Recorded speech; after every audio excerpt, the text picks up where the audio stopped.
नमस्कार, आप देख रहे हैं स्वदेश न्यूज का खास प्रोग्राम जनता मांगे जवाब। मैं हूं आपके साथ भागीरथ साहू। जनता मांगे जवाब में आज हम बात करेंगे यूसीसी की। बात यूसीसी पर धार्मिक संगठनों और आम लोगों से राय की, यूसीसी के लागू होने की और उसमें आ रही अड़चनों की। दरअसल लॉ कमीशन ने यूनिफॉर्म सिविल कोड यानी यूसीसी पर धार्मिक संगठनों और आम लोगों से राय मांगी थी, जिसकी समय सीमा आज समाप्त हो गई है। आपको बता दें कि आयोग ने 14 जून को एक बयान जारी कर यूसीसी पर मान्यता प्राप्त धार्मिक संगठनों और जनता के सुझाव मांगे थे। आयोग ने विचार भेजने के लिए 30 दिन का समय दिया था। अब यह समय सीमा समाप्त हो चुकी है। लॉ कमीशन को लगभग 50 लाख से ज्यादा सुझाव मिल चुके हैं।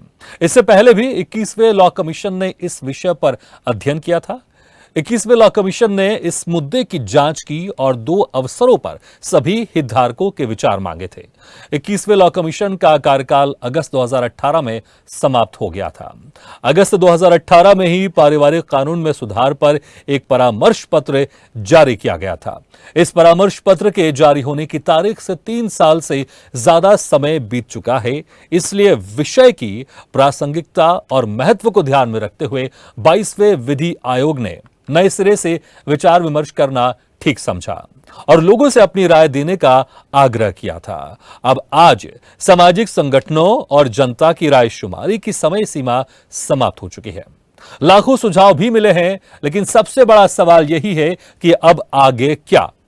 आपको बता दें कि हाल ही में पीएम मोदी ने यूसीसी की वकालत करते हुए कहा था कि एक देश 2 कानूनों से नहीं चल सकता। उन्होंने इस मुद्दे को लेकर विपक्षी दलों पर आरोप लगाया था कि वो मुस्लिमों को भड़का रहे हैं।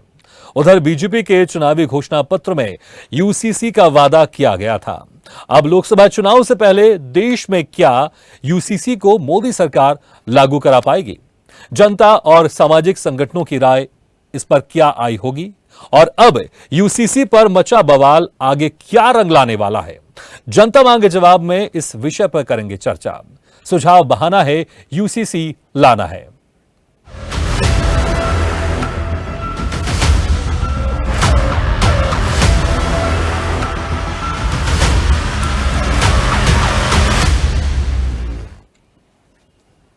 समान नागरिक संहिता का मतलब है देश के सभी नागरिकों के लिए एक समान कानून होना, जो धर्म पर आधारित ना हो।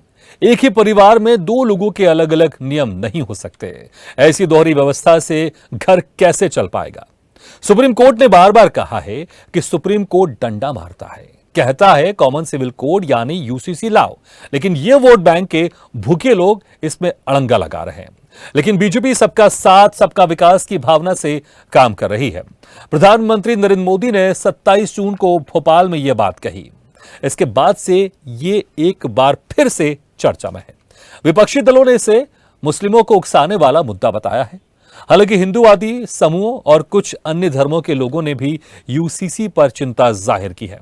उन्हें डर है कि यूसीसी आने से उनके अधिकार भी कम हो जाएंगे। हिंदूवादी संगठन तो लंबे समय से एक देश में रहने वाले सभी लोगों के लिए समान कानून की मांग कर रहा है। 14 जून को 22वें लॉ कमीशन ने एक बार फिर से यूसीसी पर विचार विमर्श की प्रक्रिया को शुरू किया है। इसके बाद पीएम मोदी ने भी अपने भाषण में इसका जिक्र किया था। उधर आयोग का मानना था कि यह मुद्दा देश के हर नागरिक से जुड़ा है। ऐसे में कोई फैसला लेने से पहले उनकी राय जानना जरूरी है। अब देश में रायशुमारी हो चुकी है, जिसके बाद कांग्रेस और एआईएमआईएम चीफ असदुद्दीन ओवैसी समेत विपक्षी पार्टियों ने भाजपा पर मुख्य मुद्दों से ध्यान भटकाने की साजिश बताया था।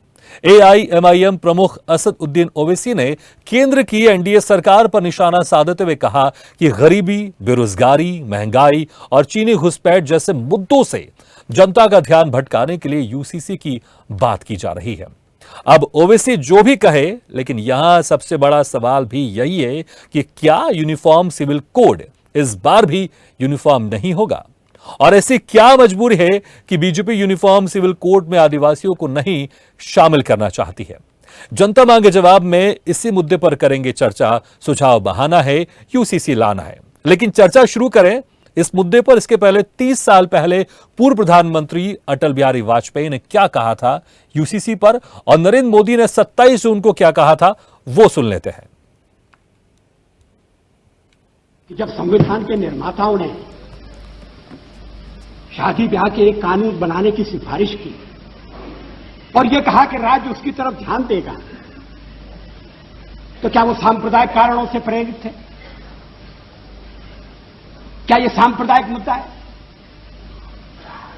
क्रिमिनल लॉ एक है, सिविल लॉ एक क्यों नहीं हो सकता? गोवा में अभी भी सिविल लॉ एक है। अगर मुस्लिम मित्रों को उसमें कठिनाई है तो वो कठिनाई आकर बता सकते हैं, ये कह सकते हैं कि हमें थोड़ा और समय चाहिए अपने समाज को तैयार करने के लिए। ये नहीं कहा जा रहा है और दल भी इस बात के लिए उन्हें प्रेरित नहीं कर रहे हैं कि थोड़ा बहुत तो संशोधन करो, वक्त बदल रहा है। इस्लामिक देशों में पर्सनल लॉ में संशोधन हो रहे हैं, यहां थोड़ा परिवर्तन होना चाहिए। जेंडर इक्वलिटी का मामला है।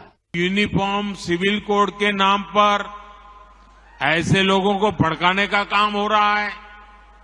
आप मुझे बताइए, एक घर में परिवार के एक सदस्य के लिए एक कानून हो, परिवार के दूसरे सदस्य के लिए दूसरा कानून हो, तो क्या वो घर चल पाएगा? क्या कभी भी चल पाएगा क्या? फिर ऐसी दोहरी व्यवस्था से देश कैसे चल पाएगा?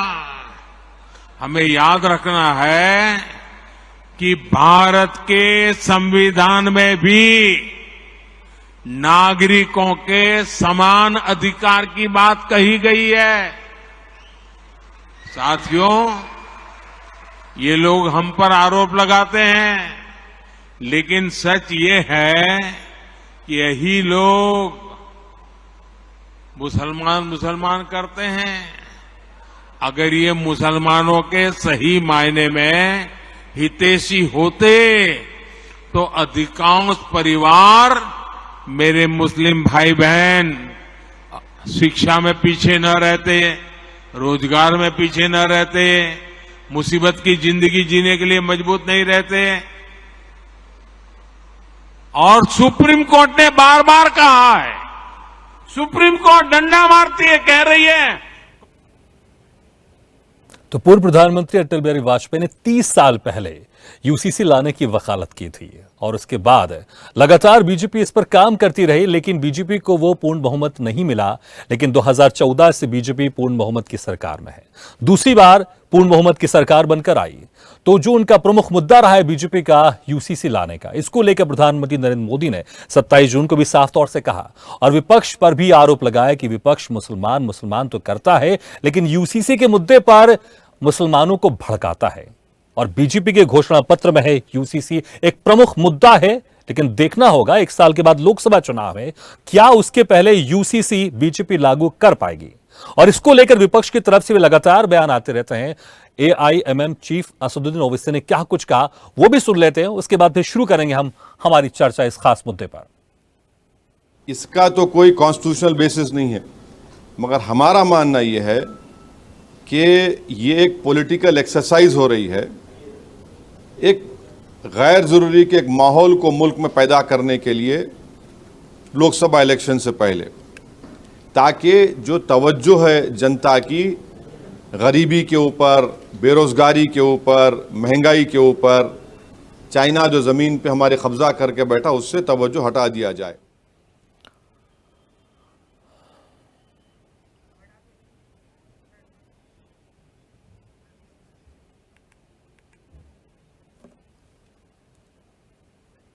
तो इसी खास मुद्दे पर चर्चा करने के लिए जो मेहमान हमारे साथ मौजूद हैं मैं उनका तारुफ करवा देता हूं। हमारे साथ इस वक्त मौजूद हैं बीजेपी नेता प्रदीप बैस, कांग्रेस से नेता संदीप त्रिपाठी, मुस्लिम स्कॉलर समी आगाई जी और अधिवक्ता संभव सोगान जी। आपसे मेहमानों का बहुत बहुत स्वागत है हमारी इस खास पेशकश में।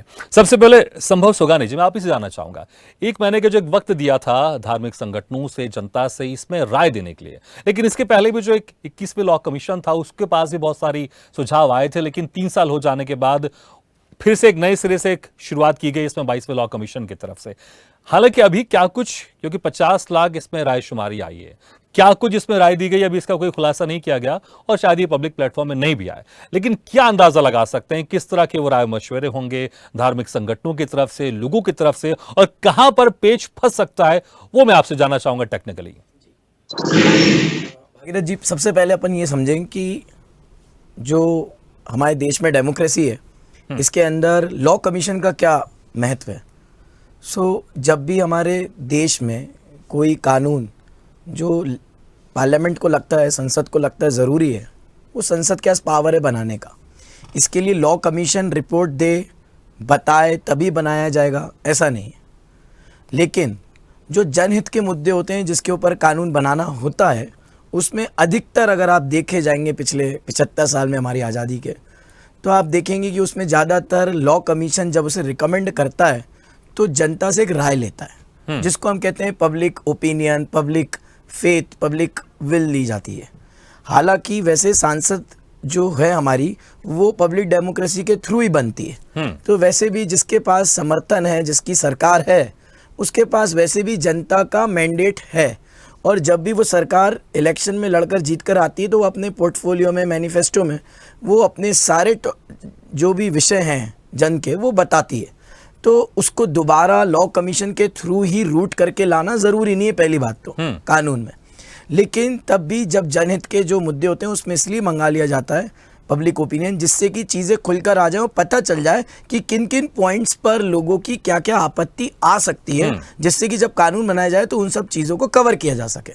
जैसे कि मैं एक चीज़ बताता हूँ, अभी आपने जो बहुत ही अच्छी दोनों तीनों क्लिपिंग चलाई थी, तो उसमें अगर अपन ओवैसी साहब का देखें तो उन्होंने बोला कि इसमें कोई कॉन्स्टिट्यूशन मैंडेट नहीं है। हालांकि वो खुद भी एक वकील हैं, लेकिन मैं इसमें अपनी राय दूसरी रखता हूँ। और मेरे ख्याल से वो भी इस बात से सहमत होंगे, शायद टीवी पे नहीं लेकिन अगर कानूनी में देखा जाए तो वो रहेंगे, कि article 44 of the Indian constitution power देता है गवर्नमेंट को कि वो यूनिफॉर्म सिविल कोड को मैंडेट करके इस देश में कन्वर्ट कर सकता है। अब वो कौन सी सरकार और कब करेगी ये एक अलग मैटर है। और मैं समय के विषय पे नहीं जाना चाहूँगा कि वो इलेक्शन के 1 साल पहले क्यों आया, वो एक राजनीति बात हो सकती है। लेकिन अगर लीगली देखा जाए तो कॉन्स्टिट्यूशनल मैंडेट है भार्गव जी इसको लाने का, पहली बात। और इसके लिए रिपोर्ट इसलिए रिकमेंडेड कराई क्योंकि जैसे आप जानते हैं कि पिछले 30 साल 40 साल से इस पे बहुत सारी अलग अलग लोगों ने अपने अपने ओपिनियन रखे। तो इसीलिए लॉ कमीशन ने जब इसको, आपने जैसे बताया पहले 2018 में भी दिया, पर वो बात आगे नहीं बढ़ पाई, तो इस बार जब उसको लिया गया तो इसमें इसलिए ज़्यादातर लोगों को पार्टिसिपेट करने के लिए कहा गया। और इसमें आप देखें तो इस बार 50 लाख लोगों ने अपना ओपिनियन दिया है, जो अगर आप मुझसे पूछेंगे, क्योंकि मैं हमेशा इन सब चीज़ों से कनेक्ट रहता हूँ, कि बहुत ही बड़ा नंबर है और बहुत अच्छा नंबर है। हालांकि अपनी जनसंख्या के हिसाब से कोई बहुत बड़ा नंबर नहीं है, लेकिन क्योंकि 30 दिन का मैंडेट सभी के लिए खुला हुआ था तो बाकी सब लोग भी अपनी राय रख सकते थे। तो अगर अपन इसमें बात करें कि लॉ कमीशन अगर इसमें रिकमेंड कर रहा है तो वो एक तरीके से पब्लिक ओपिनियन इसमें फॉर्म करना चाह रहा है, और उससे उसे पता चलेगा, इवैल्यूएट कर पाएगा, जो रिपोर्ट फिर संसद भवन के बीच में आ पाएगी कि ज़्यादातर लोगों का इसमें क्या मत है और क्या क्या चीज़ों का ध्यान में रखते हुए उस ड्राफ्ट को बनाया जा सकता है। तो उस ड्राफ्ट में क्या क्या चीज़ होनी चाहिए, नहीं होनी चाहिए, ये सारी चीज़ें इसमें मदद होंगी। जैसे मैं आपको बताऊं 1 मिनट और, कि यूनिफॉर्म सिविल कोड बेसिकली किन किन चीज़ों को कवर कर रहा है। शादी के पॉइंट को तो कवर कर रहा है, फिर आपके डिवोर्सेस को कवर कर रहा है, आपकी फैमिली प्रॉपर्टी का पार्टीशन कवर कर रहा है, लेकिन साथ साथ जो ट्रस्ट की ज़मीनें होती हैं, वक्फ की ज़मीनें होती हैं, उनके ऊपर क्या होगा, उनका क्या यूनिफॉर्म सिविल कोड में आएगा कि नहीं आएगा, इन सब चीज़ों को लेके भी उस ड्राफ्ट में डिस्कशन होगा कि नहीं होगा, इस विषय को भी देखना है। क्योंकि ये रिकमेंडेशंस के अकॉर्डिंगली अगर देखा जाए, अगर आप यूसीसी एक्ट ला रहे हैं तो ऐसी कोशिश होनी चाहिए कि सारी चीज़ों को एक साथ यूनिफॉर्म किया जाए। फिर इसमें कुछ रह गई तो फिर बाद में शायद फिर लगेगा कि वो चीज़ रह गई है। तो मुझे इसलिए लगता है कि ये रिकमेंडेशन करके जो लाया जा रहा है, ये इसलिए किया गया है जिससे कि ज़्यादा से ज़्यादा लोगों की कमेंट लिए जा सके और पूरा एक कंप्लीट एब्सोल्यूट फॉर्म में। बिल्कुल, और यूनिफॉर्म सिविल कोड है, यूनिफॉर्म है, तो सबकी राय इसमें होना बहुत जरूरी है। और मुझे लगता है 50 लाख सुझाव आए, जैसे आपने कहा कि हमारी जनसंख्या के हिसाब से उतना तो प्रतिशत ठीक नहीं है, लेकिन 50 लाख सुझावों से एक निष्कर्ष निकल सकता है कि किन किन चीजों पे, किन किन मुद्दों में समस्या आ सकती है और किन किन मुद्दों पे सहमति बन सकती है। प्रदीप जी, विपक्ष लगातार आरोप लगाते रहता है कि आप तो तानाशाह हैं, लोकतंत्र को आप लोग कुचल रहे हैं, और फिर विपक्ष ये भी कह रहा है कि मुद्दों से भटकाने के लिए आप लोग यूसीसी की तरफ जा रहे हैं। और विपक्ष ये भी आपके ऊपर आरोप लगाएगा कि जब सब कुछ आप ही को करना है तो फिर ये ढोंग क्यों किया जा रहा है सुझाव लेने का, जनता से सुझाव लेने का, धार्मिक संगठनों से, क्योंकि बीजेपी वही करती है जो उसका मन होता है, क्योंकि वो तो तानाशाह है। तो देखिए, संभव जी ने अभी जो कुछ बातें बताई उसके बाद मुझे लगता नहीं है कि कुछ समझाने को आपके दर्शकों को या जनता के लिए कुछ बचा है। और जहां तक विपक्षी दलों की बात आई है, क्योंकि मोदी जी के नेतृत्व में प्रगतिवादी सरकार है, समाज में सुरक्षा को अहमियत देने वाली सरकार है, विकास के नाम पे कार्य करने वाली सरकार है, विकास को आगे बढ़ाने वाली सरकार है, तो निश्चित तौर पे विपक्ष का पेट पूजना लाजमी है, क्योंकि उनका भी प्रयास शासन में आना रहता है। और क्योंकि मोदी जी के नेतृत्व वाली भारतीय जनता पार्टी की जो सरकार है, ये ऐसे कार्य ही कर रही है कि जनता समझ चुकी है, जनता जान चुकी है। जी प्रदीप जी, कहीं अपनी बात पूरी कीजिए। प्रदीप जी, आपको मेरी आवाज आ रही है? चल, लगता है कुछ समस्या हो गई है हमारे इस बातचीत में। हम दोबारा कोशिश करेंगे प्रदीप जी से संपर्क साधने की। संदीप त्रिपाठी जी, जिस तरह से 50 लाख सुझाव आए हैं, क्या आपको ऐसा नहीं लगता कि सरकार को जो पॉलिटिकल पार्टीज हैं उनसे भी सवाल जवाब करने थे, उनको भी मौका देना था कि सुझाव हमें दीजिए? मुझे लगता है पॉलिटिकल पार्टी की तरफ से भी अगर कोई सुझाव आता है ज्यादा बेहतर होता है। लेकिन क्या कांग्रेस ने इसमें अपनी तरफ से पार्टिसिपेट किया या करेगी? अपनी तरफ से कोई सुझाव रखेगी, या फिर विपक्षी पार्टी जो है वो कहती आ रही है कि असल मुद्दों से ध्यान भटकाने के लिए यूसीसी किया जा रहा है और यही आप लोग आखिरी तक करते रहेंगे बजाय कोई सुझाव देने के? हम ये भी नहीं कह रहे हैं, हम ये कह रहे हैं कि अगर आप यूसीसी की पहली बात तो अभी क्या है कुछ पता नहीं है। अभी हम लोग भी सिर्फ संभावनाओं पर बात कर रहे हैं कि ये हो सकता है, वो हो सकता है, या ये चीजें जोड़ी जा सकती हैं, ये चीजें घटाई जा सकती है, आरक्षण खत्म किया जा सकता है या नहीं खत्म किया जा सकता है, महिलाओं को बराबरी का हक देने की अगर आप बात कर रहे हैं तो अगर बराबरी की बात कर रहे हैं तो क्या जो महिलाओं का आरक्षण बिल 30% का संसद में पड़ा हुआ था उसकी जरूरत नहीं रह गई है? तो अगर आप बराबरी की बात कर रहे हैं, आप 370 समाप्त हो गया है, तो 71 जो है 71 ABCD अलग अलग राज्यों में, अरुणाचल प्रदेश, असम और गुजरात में यहाँ तक की लागू होता है, जहाँ पर आप अभी बात हो रही थी जमीन के मसले की बात, तो अगर जो है गुजरात में उत्तर प्रदेश का निवासी जाकर या मध्य प्रदेश का निवासी जाकर जमीन खरीद कर खेती नहीं कर सकता है, तो उसमें भी संशोधन की जरूरत है, तो हो सकता है इस पे भी काम हो। तो ये बहुत सारी चीजें हैं। देखिए, यही सुझाव की मैं बात कर रहा हूं जो आप सुझाव दे रहे हैं अभी मीडिया में। क्या ये सुझाव कांग्रेस सकारात्मक तौर पर सरकार को नहीं दे सकती और यूसी की सपोर्ट में कुछ ऐसे सुझाव जो बेहतर हो उस कदम पर आगे नहीं बढ़ सकती, या फिर विरोधी करना है कि मुद्दों से भटकाने के लिए यूसीसी की बात की जा रही है बीजेपी की तरफ से? नहीं सर, हम ये कह रहे हैं कि ये अभी तो सिर्फ एक आकलन हो रहा है। ये संसद में बिल आएगा, ड्राफ्ट आएगा, ड्राफ्टिंग कमेटी होती है, उसमें हो सकता है कांग्रेस पार्टी के भी 1-2 लोग हों, तो वो वहां पर चर्चा का विषय है, वहां पर चर्चा होगी। लेकिन हम जो यहाँ पर एक्सरसाइज कर रहे हैं, हम इसकी बात कर रहे हैं कि इस एक्सरसाइज का मतलब क्या है। यहाँ पर इस चर्चा का मतलब यही है कि मोदी जी जो बता रहे थे कि अभी बता रहे थे प्रगतिवादी विचारधारा, 7 दिन में एक यूनिवर्सिटी बनती है, तो अमेरिका से वापस आए कितने दिन हो गए, कितनी यूनिवर्सिटी बनी भैया? प्रतिदिन ITI कॉलेज बनता है, हमारे मोदी जी कहते हैं रोज एक ITI कॉलेज खुल रहा है, तो अब तो कई दिन लगभग महीना लगभग हो रहा है, तो 3 ITI कॉलेज तो खुल गए होंगे। तो ये फ्रॉड की भी एक कदम होती है, इन झूठों पर सवाल न पूछा जाए, इन झूठ पर सवाल न खड़े हो, इसलिए एक और बड़ा झूठ करने के काम किया जा रहा है।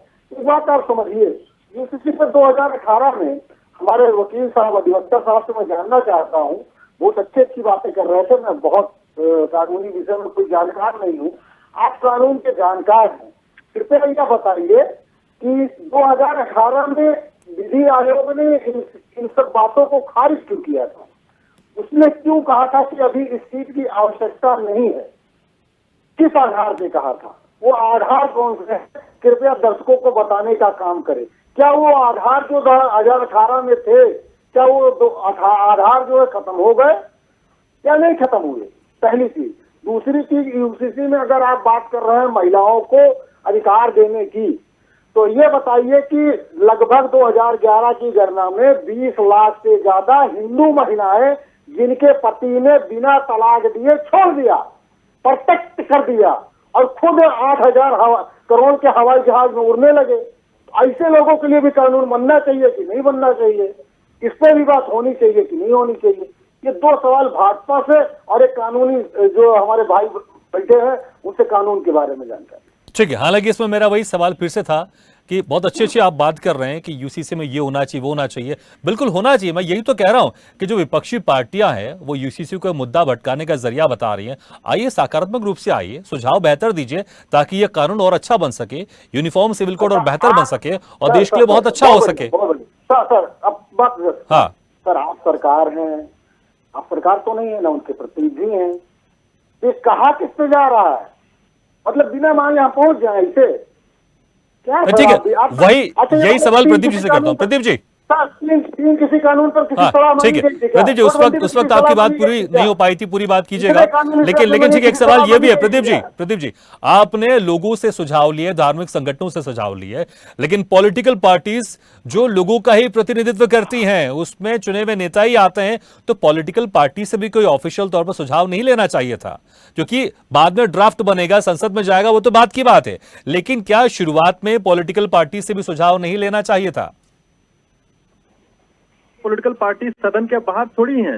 ये मामला उस सारे कार्यक्रमों के बाद ये जो चल रही है प्रक्रिया, इसके बाद सदन में ही आएगा। तो सदन में जो पॉलिटिकल पार्टीज के प्रतिनिधि, लेकिन सदन में तो जब ड्राफ्ट होगा सब उसके बाद चीजें आएंगी ना। लेकिन मैं तो शुरुआती तौर की बात कर रहा हूँ कि शुरुआत में जो सजेशन है पॉलिटिकल पार्टी से भी ले लिए जाए। नहीं आना चाहिए, कोई हाथ पकड़ा है क्या?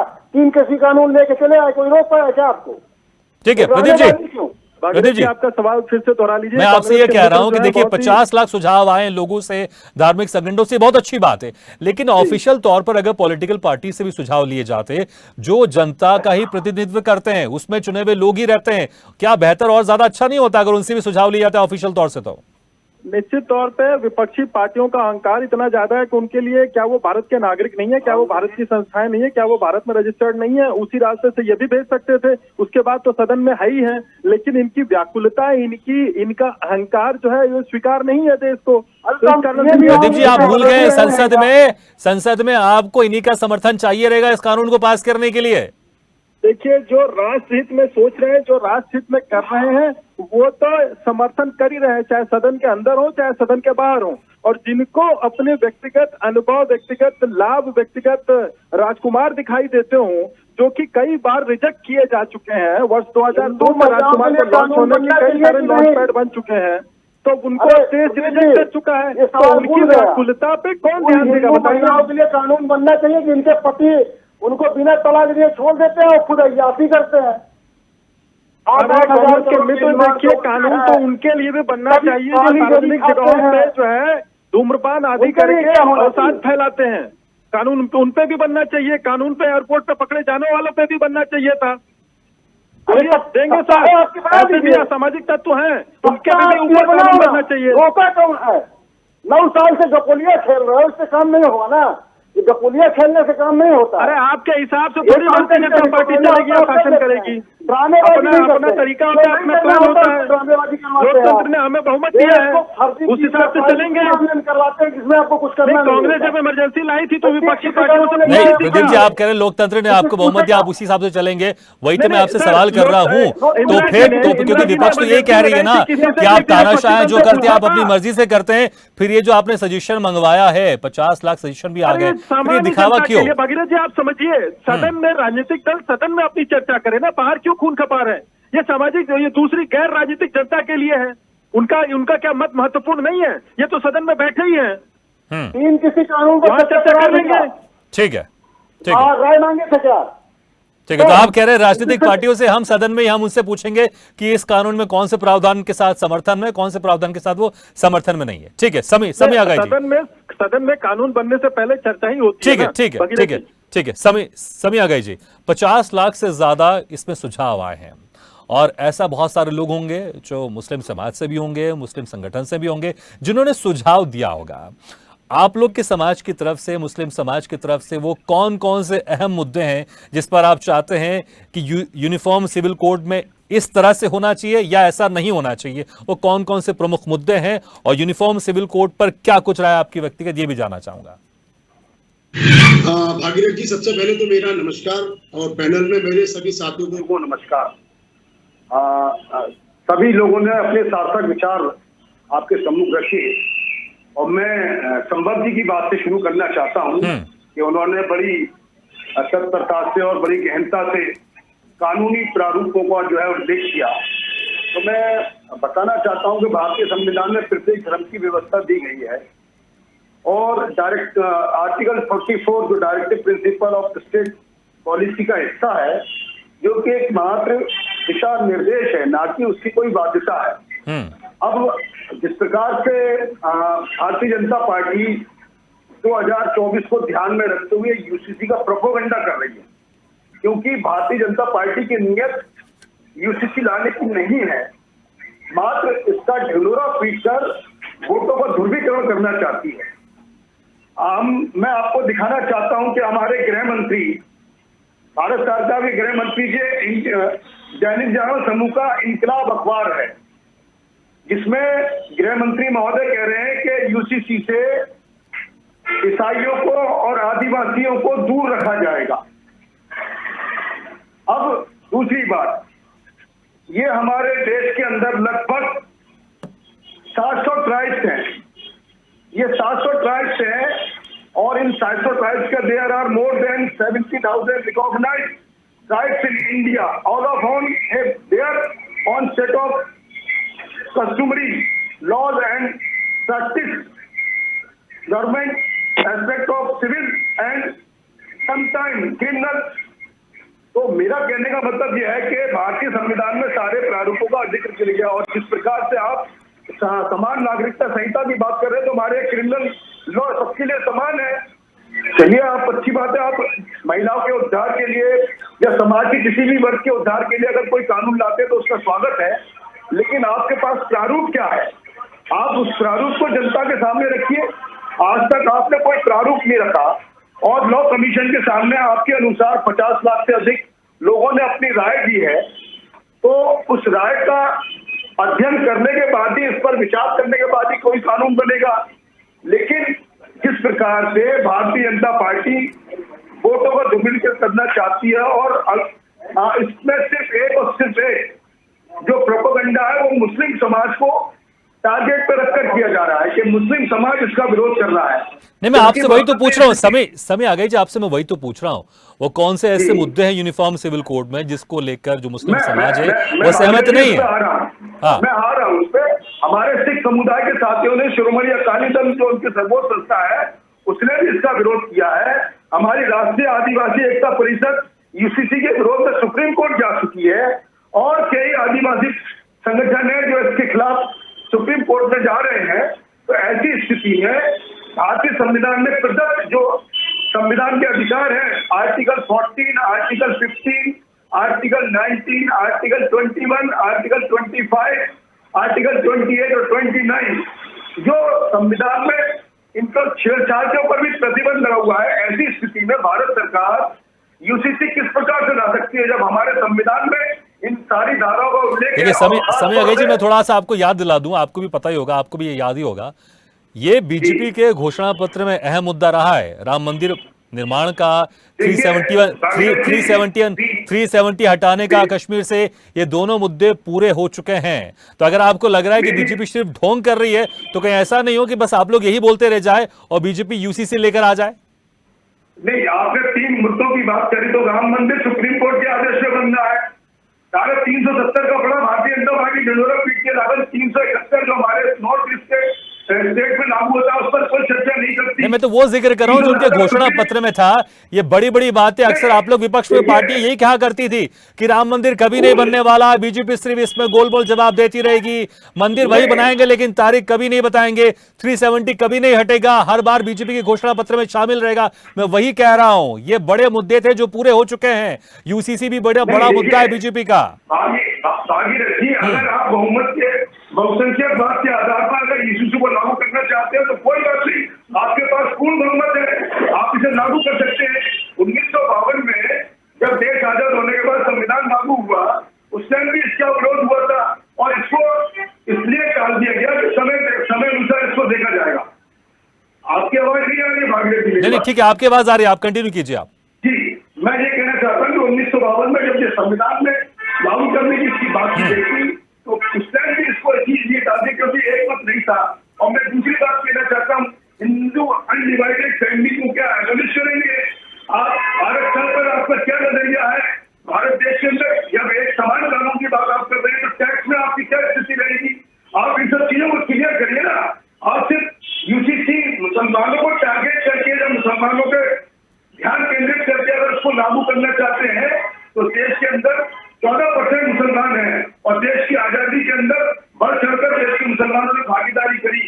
लेकिन भारतीय जनता पार्टी, जो मैं बार बार कह रहा था, 2024 का इलेक्शन, इनके सारे मुद्दे फेल चुके हैं, राम मंदिर खत्म हो चुका है। ठीक है, लेकिन अभी आप कुछ देर पहले ये कह रहे थे कि बीजेपी इस पर ढोंग कर रही है, और अभी आपने लास्ट में कहा अगर बीजेपी इस तरह से लाना चाहती तो ला दे फिर, क्योंकि अभी 2 मिनट में आप अपनी बातों से कॉन्ट्रडिक्टरी हो रहे हैं। ये मैं कंट्रोडिक्शन नहीं कर रहा हूं, मैं कह रहा हूं अगर बहुमत के बात के आधार पर और बहुमत के आधार पर भारतीय जनता पार्टी इसको लाना चाहती है तो उसको कौन रोक सकता है? कानून तो ऐसे ही बनेगा ना, कानून तो संसद में जहां बहुमत होगा और कानून का जो एक प्रक्रिया होगी उसके हिसाब से कानून बनेगा। ठीक है, कानून बनेगा तो मैंने अनुरोध ये भी तो किया भागीरथ जी के, ठीक है, थोड़ा सा कुछ और कानूनी दांवपेच हम समझ लेते हैं, संभव होगा। ठीक है, मैं आऊंगा दोबारा आपके पास, समीर जी, मैं आऊंगा दोबारा आपके पास आऊंगा दोबारा आपके पास। संभव दे देता हूं। संभव जी, क्या वाकई बहुत क्रिटिकल है यूनिफॉर्म सिविल कोड का आना, या फिर जिस तरह से विपक्षी पार्टी ये कह रही है कि बड़ा मुश्किल है, इसमें कैसे करेंगे, उसमें क्या करेंगे, इस समाज को कैसे आप शामिल करेंगे, क्या वाकई इतना क्रिटिकल है, या फिर नहीं एक एक करके सारी समस्या का समाधान हो जाएगा और यूनिफॉर्म सिविल कोड इस देश में जरूर आएगा? जी देखिए, समीर जी जो कह रहे थे उसके बारे में भी बात को कवर करते हुए मैं इसका जवाब देना चाहूंगा। पहली बात तो ये बात सही है कि जो कानून, जो भी संसद में जिसके पास बहुमत होगी वो अपनी बहुमत से कानून लाएगा, कानून बहुमत से ही लाया जाएगा, क्योंकि देश तो बहुमत से चल रहा है, डेमोक्रेसी है ना, विल ऑफ द पीपल से चल रहा है। तो वो बात तो ठीक है, ये भी होता है ना कि जनता ने उनको अधिकार दिया है, जनता ने उनको बिल्कुल दिया है। देखिए, मैं उसी पे अपना रिप्रेजेंटेटिव वहां भेजा है ताकि वो इस तरह के कानून अगर बनाना चाहे तो बना सके। बिल्कुल, अगर देखिए आप जैसे आपने अभी बोला, मैंने भी बात बोली थी कि उन्होंने अपने मैनिफेस्टो में बताई थी।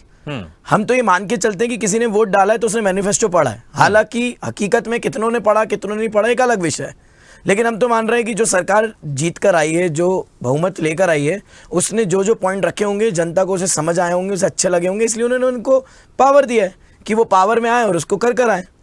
मैंने इसलिए स्टार्टिंग में आपको ये बात बताई कि जरूरी नहीं है कि हम लॉ कमीशन के थ्रू एक रिकमेंडेशन रिपोर्ट मंगाएं, 50 लाख में से 26 लाख लोग इकट्ठे होकर हाँ बोलें तो ही सरकार ला सकती है यूसीसी का ड्राफ्ट। ऐसा बिल्कुल नहीं है। सरकार तो 50 में से पूरे 50 लाख मना भी कर दें कि मतलब रिपोर्ट, उसके बावजूद कानून ला सकती है। क्यों? क्योंकि पब्लिक मैंडेट वोटों से आता है, कोई लॉ कमीशन की रिपोर्ट से नहीं आता। जैसे संजय त्रिपाठी जी ने बोला था मुझसे कि 2018 में जो रिपोर्ट आई है, अब उस रिपोर्ट में भी उन्होंने बोल दिया था कि अभी जरूरत नहीं है। देखिए, रिपोर्ट क्या है? ओपिनियन है। ओपिनियन कौन बना रहा है? वो जो लोग वहां पर कमेटी के अंदर विजडम के हिसाब से चुने गए, लेकिन उनके पास जनता का समर्थन नहीं है। जनता का समर्थन तो जिसके पास है वो संसद में बैठा है, उसको जो आवाज सही लगेगी वो उसको पूरी करेगा। ये क्वेश्चन करना कि संसद इसके विरुद्ध जा रही है, वो गलत कर रही है, ये तो डेमोक्रेसी पे क्वेश्चन उठाने वाली बात है। तो उसको थोड़ा सा एक तरीके से देखना पड़ेगा। दूसरी बात जो अभी समीर जी बोल रहे थे कि एक न्यूज़पेपर में, मैंने तो देखा नहीं है, कि एक आर्टिकल छपा है जिसमें उन्होंने कहा है कि ईसाइयों को अलग रखा जाएगा, आदिवासियों को रखा जाएगा। इस पे मैं जरूर क्लियर करना चाहूँगा कि अगर संसद में कानून लेकर आना है तो आपको, अगर यूसीसी लाना है तो आपको सभी को यूनिफॉर्म करके लाना पड़ेगा। अगर आप उसमें किसी को भी छोड़ते हैं तो मेरा ये मानना है फिर आप यूसीसी को जो आर्टिकल 44 में दिया गया है उसको उस तरीके से लागू नहीं कर रहे हो, और अगर आप उसको उस तरीके से लागू नहीं कर रहे हो तो फिर आप पर्पस फेल कर रहे हो। ऐसा हो सकता है कि आपकी नीयत अच्छी हो लेकिन आपका एग्जीक्यूशन अच्छा ना हो। जैसे कि पहले भी जो कानून लाई है सरकार, उसमें कुछ मेरे मतभेद हैं। मेरा ऐसा मानना है कि वो कानून जो वो लाई उसको सही तरीके से नहीं लेकर आई, उसको और सही तरीके से लाया जा सकता था जिससे एक ही बार में चीजें खत्म हो सकती हैं। ऐसा यूसीसी में ना हो, इसलिए ऐसा हो सकता है कि ये लॉ कमेंडेशन की रिपोर्ट और ये सारी चीजें उनको उस ड्राफ्ट को अच्छे से बनाने में मदद कर दे। लेकिन अगर इसके अंदर हम मैं आपके पास आऊंगा आपके पास में लेकिन अगर हम इसमें किसी को हटा दें, इनको जैसे उन्होंने बताया ईसाइयों को अलग रखा जाएगा या फिर, तो फिर वो जो यूसीसी का जो पर्पस है वो पूरा नहीं होगा। ये खबर है, ये पुख्ता खबर नहीं, हाँ, मैं इसीलिए उस पे नहीं, लेकिन मैंने क्योंकि बात हुई तो इसलिए मैंने कहा। और रही बात जो हमारे दूसरे आर्टिकल 14, 19, 21 जिनका समीर जी अभी बात कर रहे थे, देखिए क्या है, कॉन्स्टिट्यूशन बहुत ही एक इम्पॉर्टेंट बुक है, उसको सभी के समावेश में पढ़ना जरूरी है। किसी एक आर्टिकल को अकेले में पढ़ेंगे, दूसरे के साथ नहीं पढ़ेंगे को एग्जिट करके, तो मीनिंग गलत निकाल लेंगे, अर्थ का अनर्थ हो जाएगा। सर, गाड़ी की मैनुअल भी ऐसी है, रूल 1 2 3 छोड़ दो, आप सीधा 4 पढ़ने लगो कि गाड़ी की स्पीड बढ़े तो ब्रेक लगा लो, तो ऐसे तो गाड़ी नहीं चलेगी। तो उसको अपने को पूरा पढ़ने के बाद समझना पड़ता है कि उसका अर्थ क्या है। वैसे ही आर्टिकल 1 से लेके जब हम आखिरी आर्टिकल 370 396 तक के सारे आर्टिकल पढ़ते हैं, जब जाके समझ में आता है कि उसका पर्पस क्या है। जो चैप्टर 3 है उसमें फंडामेंटल राइट्स दिए हुए हैं, जो आर्टिकल 14 से लेके 32 तक की बात करता है। आर्टिकल 36 से लेके 51 कौन सा है, वो है जो उन्होंने बताया गाइडलाइन है। गाइडलाइन क्या है, वो गाइडलाइन कहती है, कॉन्स्टिट्यूशनल कमेटी कहती है कि ये सभी गाइडलाइन के जो कानून है आने वाली सरकारों को इसको बदलकर कानून के रूप में, फंडामेंटल राइट्स के रूप में बदलना चाहिए। जिसको देखते हुए 2002 की में जब सरकार थी तो उन्होंने राइट टू एजुकेशन को भी लेकर आए, राइट टू आरटीआई भी कांग्रेस लेकर आई, जो कि बहुत ही महत्वपूर्ण एक्ट है। अगर मेरे से आप पूछो कि जो राइट टू इन्फॉर्मेशन कांग्रेस के टाइम की सरकार ने दिया है, मैं मानता हूं उसकी वजह से इस देश में बहुत लेवल तक का करप्शन खत्म हुआ है। ऐसा कहा जाता है कि कांग्रेस ने करप्शन खत्म करने में नहीं अपना अदा किया, लेकिन वो ऐसा नहीं है। अगर लेकिन जो संविधान की बात करता है विपक्ष, लेकिन संविधान में ये अधिकार है कि आप इस तरह का कानून बना सकते हैं। बिल्कुल ठीक है प्रदीप भाई जी, लेकिन यूनिफॉर्म सिविल कोड में अगर सभी धर्मों के लोग शामिल नहीं होंगे, सभी समाज के लोग शामिल नहीं होंगे, सभी कास्ट के लोग शामिल नहीं होंगे, तो फिर यूनिफॉर्म सिविल कोड कैसे होगा? समिया अगाई जी जो अखबार का जिक्र कर रहे थे, हालांकि पुख्ता खबर कितनी है पता नहीं,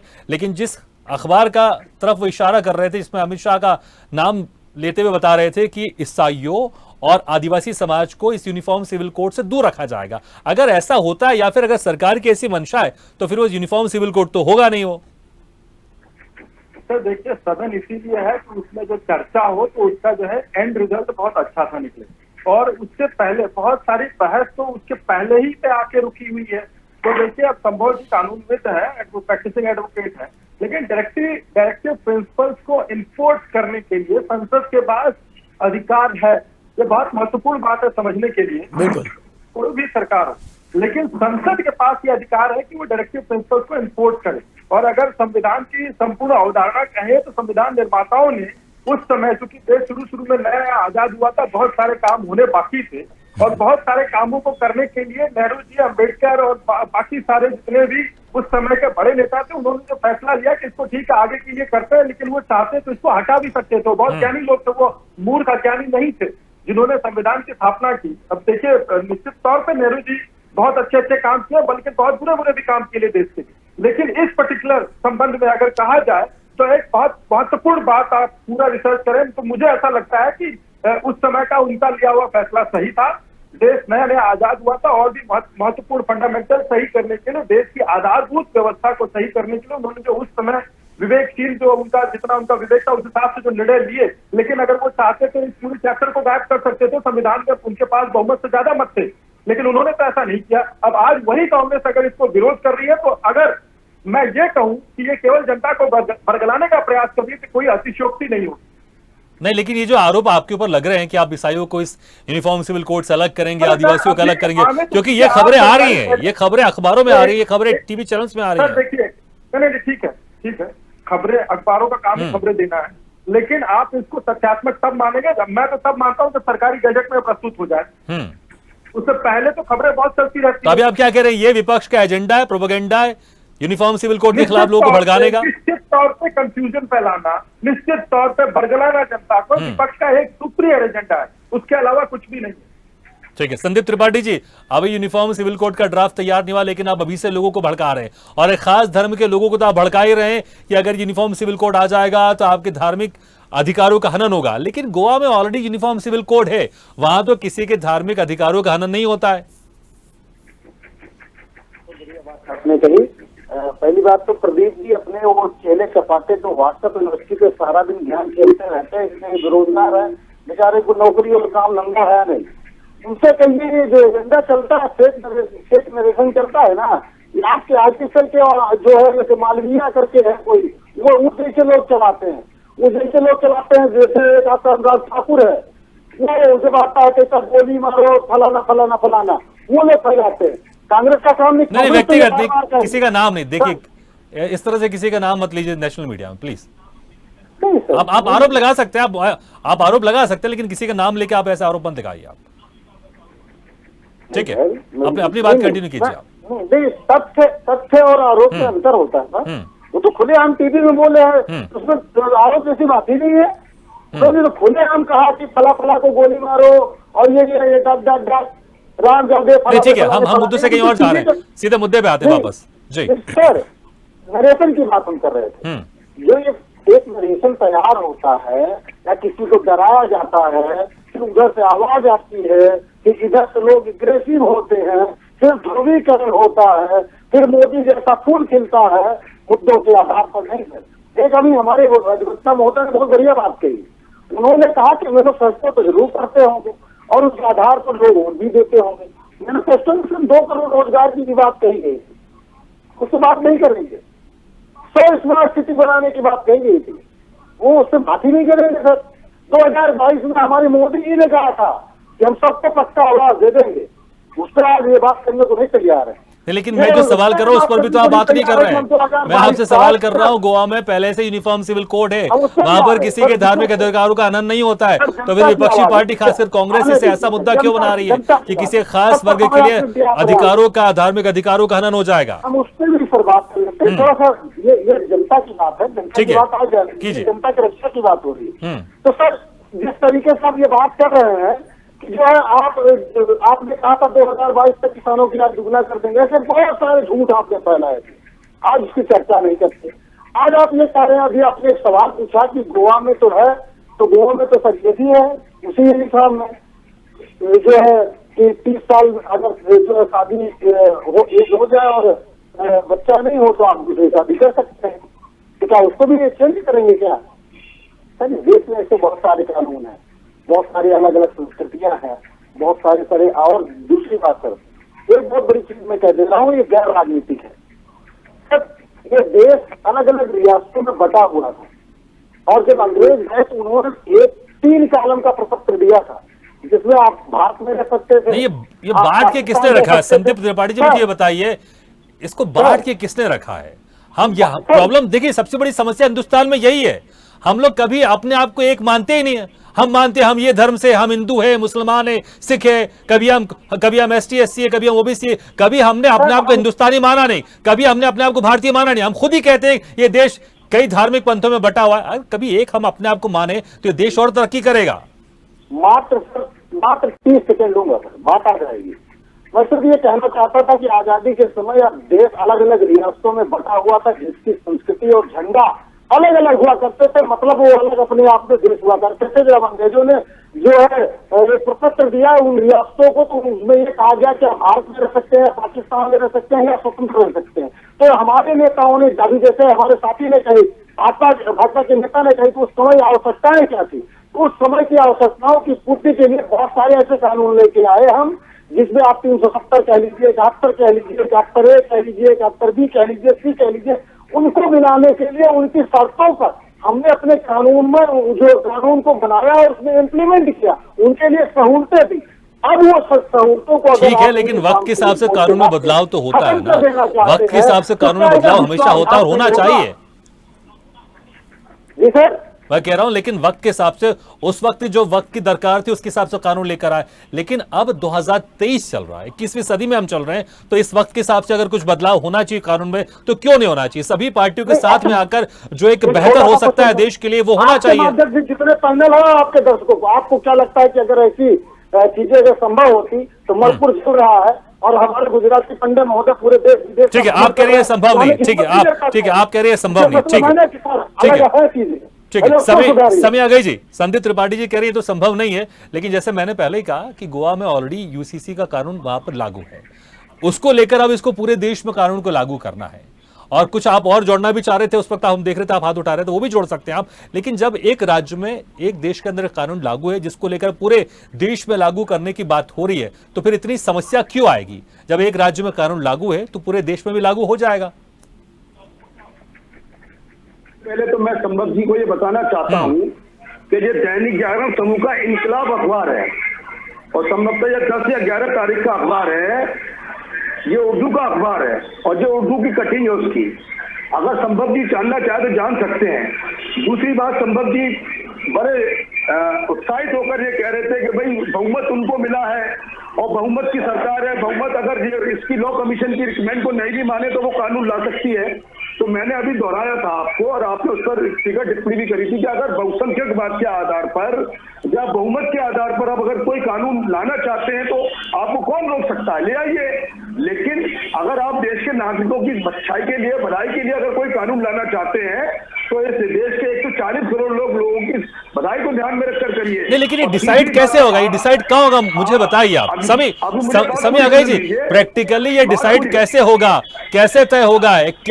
क्या इसी मुद्दे पर जैसे विदेशों में होता है कि लोगों से उसमें वोटिंग करवाई जाए, क्या आप ये चाहते हैं इसी मुद्दे को लेकर 140 करोड़ लोगों से, जो भी वोटर्स है उनसे वोटिंग कराई जाए? क्या आप ये मांग करते हैं? बिल्कुल निश्चित तौर पर वोटिंग होनी चाहिए। हमारे आदि समाज के लोग, सिख समाज के लोग, ईसाई समाज के लोग, पारसी समाज के लोग इस कानून के फेवर में नहीं है। मैं बार बार कह रहा हूं, ये तो जबरदस्ती लादने की कोशिश हो रही है और एक परसेप्शन गढ़ा जा रहा है देश के अंदर के साथ हम ईसीसी ला रहे हैं और देश के जितने भी लोग हैं उसको उससे फायदा होगा। अभी आपने गोवा का जिक्र किया, मैं उस पर आपको बताना चाहता हूं कि गोवा के अंदर भी एक विवाह का मामला नहीं है। अगर एक शादी करता है और उस पत्नी से लड़का पैदा नहीं होता है, ध्यान दीजिए मेरी बात पर, अगर लड़का पैदा नहीं होता है तो वो पुरुष दूसरी शादी कर सकता है। क्या ऐसी स्थिति पूरे देश के अंदर आप लागू कराना चाहते हैं? और जिस प्रकार से मुस्लिम समाज को बदनाम किया जा रहा है कि 4-4 शादियां करते हैं, तो मैं आपको बताना चाहता हूं कि मुस्लिम समाज में भी सिर्फ एक ही शादी का प्राविधान है। अगर कोई दूसरी शादी करता है तो उसके लिए कंडीशंस लगी हुई हैं। ऐसा नहीं है कि उसके अपनी मर्जी के लिए उसको ऐसा छूट दे दी गई हो।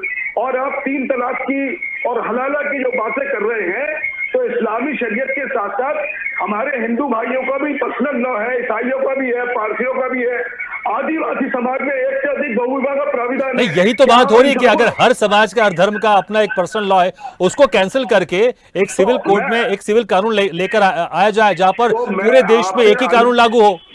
भागीरथ जी, मैं आपसे अनुरोध कर तो रहा हूँ कि आप इनकी राय लीजिए, उन पर डिस्कस करिए और समाज के लोगों को बुलाइए, भाई इसमें क्या हो सकता है। आप किसी से मशवरा तो कर नहीं रहे। लिया ना, 50 लाख सुझाव आए हैं। लॉ कमीशन ने 1 महीने का वक्त दिया था, सुझाव तो लिया है, 50 लाख सुझाव आए हैं। 50 लाख सुझावों का विश्लेषण करें और उस पर फिर अपनी कोई एक ठोस राय बनाए, जब तो बात बनेगी। अभी मैं आपसे फिर पुनः दोहरा रहा हूँ कि ये मात्र 2024 तक का शगुफा है। 2024 के बाद इस पर कहीं कोई चर्चा नहीं होगी। ठीक है, समय कम है, ठीक है, टिप्पणी ठीक है। एक लास्ट कमेंट सबसे लेना चाहूंगा, ठीक है, समय कम है। प्रदीप भाई जी, ये सिर्फ शगुफा है 2024 के चुनाव के लिए, लोकसभा चुनाव के लिए। और दूसरी बात, ये भले आप लोग के पास बहुमत है, हालांकि 2/3 बहुमत की आवश्यकता होगी कानून बनाने के लिए, थोड़ा इसमें मुश्किल हो जाएगा, इतना आसान भी नहीं आप लोग के लिए संसद में इसको कानून बनाना, ठीक है। और दूसरी बात, ये विदेशों में अक्सर हमने देखा है, भले बहुमत हो किसी सरकार के पास, लेकिन कोई ऐसा कानून जिसमें थोड़ी असमंजस है, उस पर वोटिंग होता है और सभी लोगों से उस पर वोटिंग करवाई जाती है। क्या कभी बीजेपी इस तरह की चीजों पर आगे जाएगी कि पूरे देश में इसी मुद्दे पर वोटिंग करवाई जाए? भले आप लोग के पास बहुमत है, लेकिन मुश्किल हो जाएगा, 2/3 बहुमत चाहिए होगा संसद में। संक्षेप में प्रदीप भाई जी। और उनको फॉलो करेगी और इस बिल को लेके आएगी। और जहां तक रही है तो भाई साहब, मुस्लिम भाई साहब तो लगा रहे हैं आरोप की जो शगुफा है 24 का, तो भैया हमारा राम मंदिर भी आपको शगुफा लगता था और कहा जाता था कि तारीख नहीं बताएंगे, वो भी हो गया। और धारा 370 तो हमारी बहुत पहले से रही है, हमारी जो घोषणा पत्रों में रहा है, वो भी हो गया, ये भी हो जाए। देखिए, सदन जो है बहुमत और जनता के आदेश पर चलती है और भारतीय जनता पार्टी प्रोटोकॉल को फॉलो करती है। जहां तक ये अगर कांग्रेस कह रही है कि वह विपक्ष को भरोसे में लेना चाहिए, तो कांग्रेस ने भी बहुत सारा इतिहास में काम रहा है जिसमें वहां से विपक्ष को भरोसे में तो लेना दूर, विपक्ष के ही तो आप टिट फॉर टैट करेंगे, कांग्रेस नहीं कहता, आप भी ऐसे ही करेंगे? टिट फॉर टैट की बात करते हैं, तो केवल बात हम बता रहे हैं। भारतीय जनता पार्टी कहीं किसी राज्य की सरकार थोड़ी और संविधान का सहारा लेके गिराई, अब तक तो एक भी प्रयास नहीं रहा है, जबकि स्थितियां बहुत सारी सरकार बदलने या सरकार हटाने के करीब तक पहुंच गई है। भारतीय जनता पार्टी की सरकार ने आज तक ऐसा नहीं किया। इमरजेंसी जो ठीक है, लेकिन आम सहमति बनाएंगे आप और पॉलिटिकल पार्टीज के बीच में भी सहमति बनाएंगे, फिर ये कानून बनेगा। ठीक है, ठीक है। संदीप त्रिपाठी जी, इस संक्षेप में कमेंट दीजिएगा। देखिए, लगातार तो बीजेपी आरोप लगा रही है कि आप लोग एक वर्ग विशेष समाज को भड़काने की कोशिश कर रहे हैं, लेकिन आगे आकर आप लोग की पार्टी आगे आकर सहमति के साथ कोई सुझाव देंगे तो ज्यादा बेहतर नहीं होगा? सर, एक चीज, पहली बात तो ये बता दीजिए कि आप तक की जो है भारतीय राजनीति में किसी कांग्रेस नेता का बयान बता दीजिए जिसमें उसने इस चीज की खिलाफत की हो। हम तो आपके ये नेता ही कह रहे हैं, कि आपके वरिष्ठ नेता कह रहे हैं मुद्दों से भटकाने के लिए यूसीसी की बात की जा रही है। सर वो तो बिल्कुल कहेंगे, अब यूसीसी है ही नहीं है। हम तो ये कह रहे हैं पहले यूसीसी है क्या। मैं वही तो कह रहा हूँ, ऐसी बातें ना करके एक सकारात्मक रूप से आगे आए आप लोग की पार्टी के वरिष्ठ नेता और एक अच्छा बेहतर सुझाव दे। संक्षेप में, समय कम है। सर हमारे देश का प्रधानमंत्री जब आके कहता है कि हम ओबीसी समुदाय से आते हैं, हमारे साथ ओबीसी होने के साथ अन्याय हो रहा है, भले फर्जी ओबीसी है, अब तो बताए कि पूरा मुख्यमंत्री बनने के बाद जात को शामिल करवाते हैं। फिर आप अपेक्षा करते हैं कि इस देश में जाति और धर्म के नाम पर बात नहीं होगी। संभव नहीं है ना सर, ऐसे लोगों की सरकार में तो बिल्कुल संभव नहीं है, उसके लिए काम करना पड़ता है। अगर आप लोग की सरकार कभी केंद्र में आती तो उस पर आप लोग विचार करेंगे? संक्षेप में, सिर्फ 10 सेकंड में। हम भी सर, हमने लगातार एक प्रोग्रेसिव गवर्नमेंट दी है और जो है अलग अलग फैसले लिए और उसका एक नतीजा आप समझिए कि आज हम चंद्रयान 2-3 देखिए, ठीक है, चलिए इस पे आप क्लियर नहीं कर रहे, ठीक है। समय आ गई, एक लास्ट कमेंट आपका, समय कम है। नहीं ठीक है, समय कम है, एक लास्ट कमेंट ले लेता हूँ, समय कीजिए समय जी, ठीक है, ऐसे लोगों की सोच में हो ही नहीं सकता ये, ठीक है, ये तो सिर्फ ठीक है, समय कम है। संदीप जी की बात कर रहे हैं। हाँ, समय जी लास्ट आपसे सबसे पहले मेरी आपत्ति है कि आप विशेष वर्ग या विशेष समुदाय की बात कर रहे हैं, और यही बात मुस्लिम समाज में एक संदेश देती है कि हमको ही टारगेट किया जा रहा है। दूसरी बात, अगर आप इस देश की विकास की बात करें तो वो ज्यादा अच्छा है। आज हमारे सामने बहुत सी समस्या है, हमारा नॉर्थ ईस्ट पूरा जल रहा है, उस पर कई चर्चा होनी चाहिए। अगर कानून अच्छा होगा, कानून बेहतर होगा तो देश के लोकतंत्र और मजबूत होता है ना। नहीं, लोकतंत्र तो और 70 साल हो गए, हम देश को डेमोक्रेसी और मदर कहते हैं, मदर ऑफ डेमोक्रेसी कहते हैं, हमारे पूरे विश्व के अंदर हमको। ठीक है, चलिए समय नहीं है अब, समय नहीं है। संभव जी से एक लास्ट कमेंट। संभव जी, क्या ज्यादा मुश्किल नहीं है और 2024 से पहले यह कानून बन सकता है?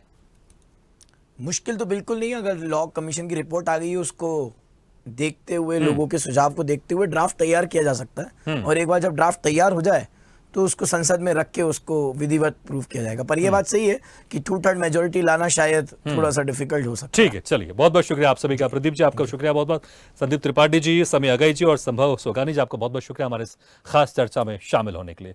तो 2/3 मेजोरिटी चाहिए इस कानून को कानून बनाने के लिए, लेकिन देखना यह होगा कि यूसीसी पर अभी जो सुझाव आए, 50 लाख से ज्यादा सुझाव आए, इन सुझाव में क्या आपत्तियां हैं और उन आपत्तियों का किस तरह से निपटारा किया जा सकता है, और उन सुझावों को सरकार शामिल करती कि नहीं करती है, और या फिर जिस तरह से विपक्षी पार्टी कह रहे हैं ये सिर्फ शिगुफा है, 2024 के चुनाव को लेकर बस माहौल बनाने की कोशिश की जा रही है, असल मुद्दों से भटकाने की कोशिश की जा रही है, या फिर बीजेपी ने जिस तरह से उसके घोषणा पत्र में जो राम मंदिर का जिक्र किया था निर्माण का और 370 हटाने का जिक्र किया था, जैसे घोषणा पत्र में ये किए बड़े वादे पूरे हो गए, क्या बीजेपी इस एक और बड़े वादे को 2024 के लोकसभा चुनाव से पहले पूरा कर पाएगी? और अगर पूरा कर पाएगी तो क्या यह कानून हमारे देश के लिए कितना बेहतर होगा, और क्या इस कानून बनने के बाद जो समस्या है हमारे देश के विकास में, विकास तो हो रहा है लेकिन जो विकास की गति है क्या और तेज हो पाएगी, और जो बहुत सारी समस्या तो है इस कानून को लेकर, कैसे बीजेपी सभी विपक्षी पार्टियों को साथ में लाकर, सभी समाजों को साथ में लाकर इस कानून को वाकई यूनिफॉर्म सिविल कोड को सब लोगों को मिलाकर यूनिफॉर्म बना पाएगी, ये देखने वाली बात होगी। इसी के साथ हमारे इस खास चर्चा में फिलहाल इतना, लेकिन खबरों का सिलसिला लगातार जारी है। आप देखते रहिए स्वदेश न्यूज, सबसे पहले देश। ऐसी ही खबरों के लिए हमें लाइक करें, शेयर करें, फॉलो करें और यूट्यूब पर सब्सक्राइब करें और बेल आइकन दबाना ना भूलें। साथ ही ताजा अपडेट्स के लिए हमारी वेबसाइट स्वदेशलाइव.com पर जरूर जाएं।